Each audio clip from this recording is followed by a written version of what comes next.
Kelelahan, jaksa dan pengacara Sambo kompak minta sidang dilanjutkan awal 2023. Jaksa penuntut umum dan tim penasihat hukum terdakwa Ferdy Sambo mengusulkan kepada majelis hakim untuk melanjutkan persidangan di awal 2023. Hal tersebut diungkapkan oleh jaksa penuntut umum dan ketua hukum Ferdy Sambo, Arman Hanis, dalam sidang di Pengadilan Negeri Jakarta Selatan, Kamis 22 Desember 2022. Awalnya, Hakim Ketua Iman Wahyu Santosa membacakan agenda lanjutan sidang yang akan digelar pada 27 Desember 2022. Arman Hanis kemudian memberikan interupsi untuk mengusulkan sidang lanjutan digelar pada awal 2023, tepatnya 3 Januari 2023.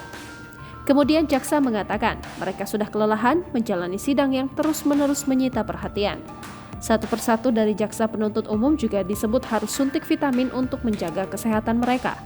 Namun permintaan mereka ditolak oleh majelis hakim dengan alasan asas persidangan sudah ditentukan untuk digelar cepat, sederhana, dan berbiaya murah.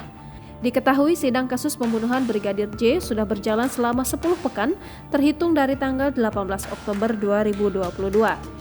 Sidang sempat berhenti selama sepekan terhitung 14 hingga 18 November 2022 untuk dilakukan evaluasi jalannya persidangan. Sidang kemudian kembali dilanjutkan pada 21 November 2022 dan berlanjut hingga saat ini. Jangan lupa subscribe, share, komen, dan like ya!